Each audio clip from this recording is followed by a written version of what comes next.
Cinema और ख़ास तौर पे ऐसा सिनेमा जिसमें मौसीकी, गीत, गानों का एक बहुत अहम किरदार हो, उसमें कभी-कभी कोई भी गाना, कोई भी संगीत का हिस्सा इतना बड़ा हो जाता है कि शायद उसके आगे फ़िल्म छोटी लगने लगती है। अमर सिंह चमकीला की ज़िंदगी पे मबनी फ़िल्म अमर सिंह चमकीला, जिसमें दिलजीत दोसांझ अम, एक सेंट्रल कैरेक्टर प्ले करते हैं, अलॉन्ग विद परिणीति चोपड़ा। इम्तियाज़ अली की शायद कमज़ोर तरीन फ़िल्मों में से एक। और मैं कमज़ोर तरीन फ़िल्म किस लिए कह रहा हूँ, उस पे मैं बाद में आऊँगा, लेकिन एट द सेम टाइम इस फ़िल्म का गाना विदा करो, जो कि अरिजीत सिंह ने गाया और A R Rahman, the great A R Rahman from south ने कंपोज़ किया, वो एक बड़े स्लो बर्न के तरीके से आहिस्ता-आहिस्ता, रेंगते-रेंगते लोगों की प्लेलिस्ट्स में पहुँच गया, लोगों के दिलों में पहुँच गया, लोगों के इज़हार में पहुँच गया कि जैसे अभी हमारे क्रू मेंबर ने बड़ी दिलचस्प बात कही कि जो लड़का डिप्रेशन से गुजर रहा है, वो विदा करो शेयर कर रहा है, विदा करो के स्टेटसेस लगा रहा है। But if you look at the song, it isn't that simple. शायद सिंप्लिसिटी किसी भी गाने की इसी चीज़ में होती है, और जीत भी किसी भी गाने की इसी चीज़ में होती है कि वो आहिस्ता आहिस्ता लोगों के दिल में घर कर ले। लेकिन विदा करो वो गाना है कि जिन्होंने शायद फिल्म नहीं भी देखी, उन तक को उस गाने के अंदर का जो पैगाम, उस गाने की जो सादगी है, और जिस तर्ज पे अरिजीत से वो गाना गवाया गया है, वो उनके दिल को इतना क्लोजली टच कर रहा है कि कहीं ना कहीं कोई शख्स अगर उसके अंदर अमर सिंह चमकीला की क्रिमेशन नहीं देखता तो अपना माजी देखता है। कोई शख्स अपना माजी नहीं देखता तो किसी ऐसे शख्स को देखता है जो अब इस जहां में नहीं रहा।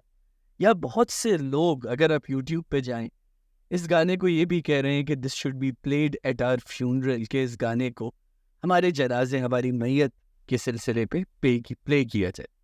अब वो आप दफनाने जा रहे हैं या क्रिमेट करने जा रहे हैं, मौत और मौसीकी दोनों ऐसी चीज़ें हैं जिनका कभी न कभी इंसान से ज़रूर पाला पड़ता है। बस मौसीकी सुनते हैं तो आपको एक नई ज़िंदगी मिल जाती है, लेकिन मौत हमें ले डूबती है। विदा करो जो गाना है, ये दिलजीत दोसांझ की फिल्म अमर सिंह चमकीला के बिल्कुल एंड में आता है और इनकी क्रिमेशन के सीन से शुरू होता है, जब इनके अंतिम सारे राइट्स हो रहे होते हैं। और उनको जैसे ही उनकी मैयत को आग लगती है, उनकी चिता को जलाया जाता है, we go back to the good fond times of Amar Singh Chamkila, उनके बचपन में। और हम उन सारे वाक़यात को रीएनालाइज़ करते हैं जिस वजह से अमर सिंह चमकीला को मारा गया। क्या समाज के तज़ादात थे, क्या समाज की हिपोक्रेसी थी, क्या वो चीज़ें थी जो चमकीला की ज़िंदगी के लिए वल्गर हो गई लेकिन औरों के लिए वल्गर नहीं थी। इन सारी पॉलिटिक्स पे बहुत से लोगों ने अच्छी वीडियोस बनाई हैं। तमकिनत हमारी एक अजीज़ा हैं, उन्होंने बड़ी अच्छी वीडियो बनाई है, ज़रूर देखिएगा। But I would really like to spend some time on the song, क्योंकि जब आप उस सॉन्ग को गौर से सुनते हैं तो बज़ाहिर वो एक बड़ा सिंपल गाना लगता है। लेकिन जब मैंने अब्बास अली ख़ान से बात की, जो हमारे पाकिस्तान के बड़े मंजे हुए अदाकार अदाकार कह रहा हूँ, कलाकार हैं, सिंगर हैं, और बहुत अच्छे कंपोज़र भी हैं, क्लासिकल भी कंपोज़ करते हैं, कंटेम्प्रेरी भी कंपोज़ करते हैं। तो उन्होंने मुझे कहा कि ए आर रहमान साहब का जीनियस इसमें ये है कि एक तो उन्होंने बड़े पुराने तरह की तर्ज उठाई, ऑलमोस्ट रफ़ी साहब के ज़माने की एक तर्ज उठाई, और उसको उन्होंने एक बहुत क्रिएटिवली सामने लाया और अरिजीत से उन्होंने गवाया। और इसीलिए this song gives you the impression of simplicity, कि शायद ये गाना सिंपल है, लेकिन मुझे अब्बास अली खान ने कहा कि जब ये गाना कोई ऐसा शख्स गाए जो ट्रेंड सिंगर नहीं है, तो आपको पता चल जाता है कि ये कितना मुश्किल गाना है इस गाने को गाना। मैं हमेशा से कहता था कि मुझे अरिजीत सिंह की आवाज़ कभी नहीं भाती, और सच बताऊं तो अरिजीत सिंह, और मैं दोबारा कहूँगा अली सेठी, इन दोनों की आवाज़ मुझे पर्सनली कभी नहीं भाती। शायद टोन का मसला है, चाहे टेक्सचर का मसला है।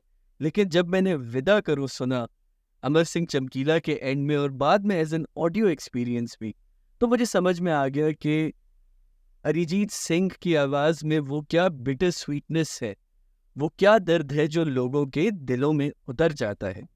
और क्यों, चाहे वो एक मैकेनिक हो या चाहे वो एक शहजादा हो, वो उस इस गाने के अंदर जो मॉर्टेलिटी है, जो एक मॉर्टेलिटी का आंसर है, उसको उसी तरह रिलेट करेगा चाहे किसी और तबके का शख्स क्यों।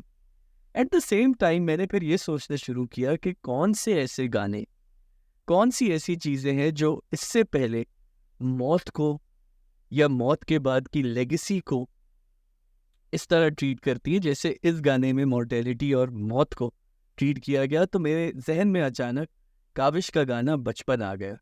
जिन हमारे दोस्तों ने, ख़ास तौर पे पाकिस्तानी दोस्तों और इंडियन दोस्तों ने पाकिस्तानी म्यूज़िक को फॉलो किया है, तो काविश जिनका अभी गाना कोक स्टूडियो में भी आया है, उनका जो क्लेम टू फेम था वो गाना था बचपन, जिसमें एक दोस्त गालिबन अपने बचपन के दोस्त की मौत के बाद अपनी यादों में जा रहा है और याद करे ये वो जगह है जिस पर कभी खेले थे हम तुम साथ सभी। और उस गाने के अंदर बाकायदा उनके वालिद उसकी मैयत उठा रहे हैं, कंधे पे उठा के ले जा रहे हैं। और जब मैं बचपन को सुनता हूँ तो बचपन की सबसे दिलचस्प बात यह है कि वो गाना मैंने कॉलेज फेयरवेल्स पे भी प्ले होता देखा है, और वो गाना मैंने लोगों को अपने किसी लव्ड वन की डेथ एनिवर्सरी पे भी, मौत के रोज़ भी उनकी याद में प्ले करते हुए देखा है।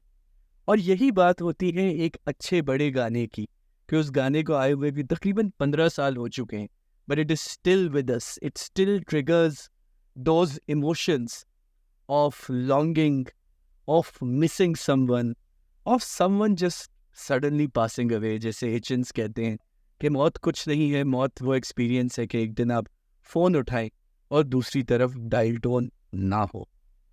अमर सिंह चमकीला के कॉन्टेक्स्ट में फ़िल्म को समझना बड़ा ज़रूरी इस वजह से है क्योंकि वो जो गाना है वो सिर्फ चमकीला की मौत का गाना नहीं, वो समाज की मौत का गाना है कि किस तरह एक समाज ने जीते जी चमकीला को मार दिया।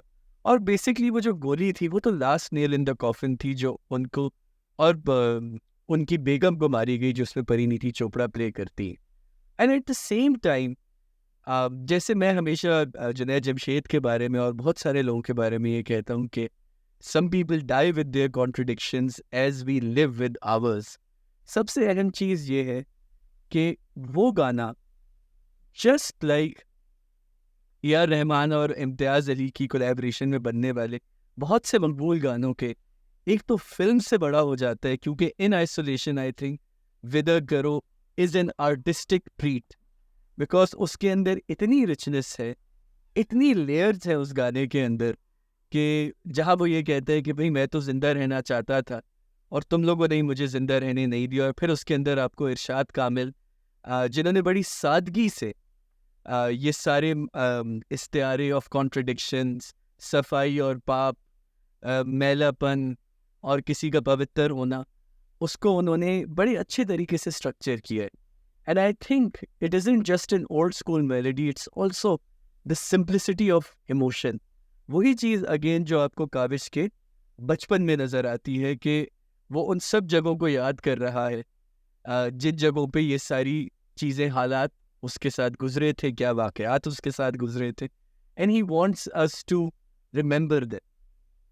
चमकीला की मौत इस खित्ते के लिए एक बहुत डेंजरस चीज़ थी, एक बहुत बुरी खबर थी हमारे लिए।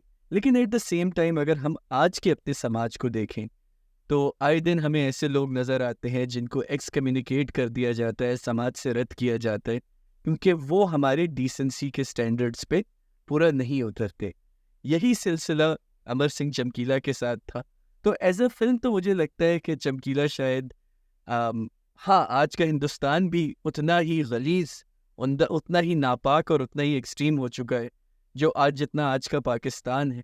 लेकिन हमें शायद in terms of extreme thoughts, in terms of जो हम एक बहुत बड़ा शिद्दत पसंदी का वेव फेस कर रहे हैं, not just in terms of Wars but also हमारे समाज में कि आप खुल के बात नहीं कर सकते, तो वो गाना और वो फिल्म जो है दोनों एक बड़ा अच्छा रियलिटी चेक है। कुछ दोस्तों को ये बात भी बुरी लगती है, पर मुझे ये लगता है कि लास्ट टाइम जब इम्तियाज़ अली और ए.आर. रहमान ने कोलैबोरेट किया था इन द फिल्म तमाशा, तो उसका एक गाना था तुम साथ हो या ना हो क्या फ़र्क है, बेदर्द थी ज़िंदगी बेदर्द है। तो एक तो वो मुझे बड़ा इंस्पायर्ड लगा। वाइटल साइंस का एक गाना था ना, तुम दूर थे तो क्या हुआ, तुम मिल गए तो क्या हुआ, वीरानियाँ कम ना हुई, तन्हा था मैं तन्हा रहा। एक तो मुझे वो बड़ा पैरल, मैं इंस्पायर्ड नहीं कहूँगा, मुझे एक बड़ा पैरल नज़र आया। दूसरा अगेन मेरा ख्याल है वो एक और गाना था जिसमें अलका उदित नारायण, अलका, अरिजीत सिंह और ए आर रहमान ने वंस अगेन विद इम्तियाज़ अली एक ऐसा फिल्म बना, एक ऐसी गाना बना दिया था जो फिल्म से ज़्यादा बड़ा हो गया। शायद इस वजह से तमाशा का ये गाना तमाशा फिल्म को आउटलिव करेगा, और विदा करो अमर सिंह चमकीला फिल्म को आउटलिव करेगा। Although the film has by far the best performance by Parineeti Chopra. मतलब उनकी जो हक्का बक्का रहने वाली आंखें हैं, उनकी आंखों की मासूमियत, उनके आंखों का तजस्सुस एक अलग कहानी बताता है। और दिलजीत दोसांझ ये तो अपने आप को जिस तरह ट्रांसफॉर्म किया है इस फिल्म के लिए, it isn't just him with the hair और without the turban. I think बड़ी अच्छी तरह उन्होंने डर्नलाइज किया चमकीला को। इवेंचुअली फिल्म मुझे लगता है इन ट्राइंग टू बी थोड़ा सा यो नोवार, एक डिटेक्टिव फिल्म की तरह उन्होंने उसको ट्रीट किया उस फिल्म को। तो मुझे थोड़ा सा लगता है शायद उस वजह से जो हमेशा इम्तियाज़ अली के ट्रोप्स रहे हैं ना, एक ऑलमोस्ट फोकलोर तरह की मोहब्बत के, वो सही तरह जस्टिफाई नहीं हो पाए।